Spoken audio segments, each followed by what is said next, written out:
क्या श्रद्धा ही काफी है या फिर शास्त्रों को अभी आधार होना चाहिए भक्ति करने के लिए? देखिए, प्रेमानंद जी हुए हैं जिनके लाखों लोग प्रवचन सुनते हैं और उनसे आध्यात्मिक प्रेरणा पाते हैं भक्ति करने की।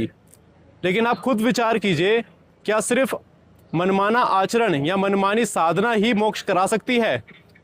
इसके लिए देखिए श्रीमद् भगवद गीता अध्याय 16 श्लोक नंबर 23 क्या लिखा है। जो पुरुष शास्त्र विधि को त्याग कर अपनी इच्छा से मनमाना आचरण करता है, जैसे कि प्रेमानंद जी करवा रहे हैं, अपनी मनमाना आचरण करवा रहे हैं राधे का नाम जाप करवा के, वह न तो सिद्धि को प्राप्त होता है, न परम गति को, और न सुख को ही।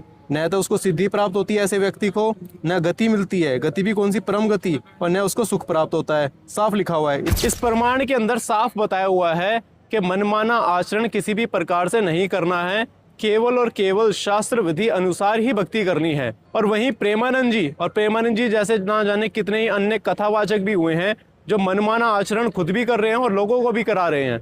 तो आप खुद विचार कीजिए और विवेक लगाइए, क्या शास्त्रों को आधार नहीं बनाना चाहिए? भक्ति करनी चाहिए शास्त्र विधि अनुसार, जैसे कि गीता जी के अंदर, वेदों के अंदर बताई हुई है। उदाहरण के तौर पर गीता अध्याय 8 श्लोक नंबर 13 के अंदर साफ बताया हुआ है कि ओम इति एकाक्षरम, यानी कि उस ब्रह्म का केवल एक ओम मंत्र बताया हुआ है। उसके बावजूद प्रेमानंद जी जैसे मनमाना आचरण करवाते हैं लोगों से, राधे राधे नाम जाप करने के लिए दे देते हैं। राधे राधे नाम जाप करने से पहले ये शिवजी जी की भक्ति किया करते थे, कर्म सन्यासी बन गए थे, उसके लिए भी गीता जी में मना किया हुआ है। वो प्रमाण भी देख लीजिए आप। ये देखो, ये है गीता अध्याय 5 और श्लोक नंबर है 2 के अंदर क्या लिखा है देखिए, कर्म संन्यास और कर्म योग, ये दो हुए हैं। कर्म संन्यास वो जो काम करना छोड़ देता है और संन्यास अपना लेता है, और कर्म योग वो बोलते हैं जो काम करते करते भी भक्ति साधना करता है। तो इन दोनों की अपेक्षा में क्या बता रखा है, दोनों ही परम कल्याण के करने वाले हैं, परंतु उन दोनों में कर्म संन्यास से कर्म योग श्रेष्ठ है।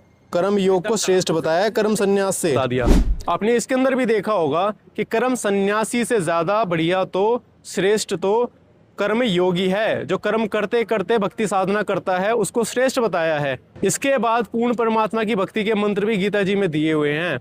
17वें अध्याय गीता अध्याय 17 के श्लोक नंबर 23 के अंदर सच्चे परमात्मा के बारे में बताया हुआ है कि ओम तत्सत इति निर्देशे ब्रह्मणे त्रिविधे स्मरते, कि उस परमात्मा का, सच्चिदानंद घन ब्रह्म का, सच्चे परमात्मा का 3 मंत्र का जाप है, ओम तत् और सत। ओम तो डिस्क्लोज हो रखा है वेदों के अंदर भी और गीता के अंदर भी, और तत्व और सत्य जो मंत्र है वो सांकेतिक है, जिसकी जानकारी तत्वदर्शी संत बताते हैं। और वो भी सच्चे परमात्मा की जानकारी जो कि कबीर देव हैं, वो जानकारी आपको मिलेगी संत रामपाल जी महाराज जी के द्वारा।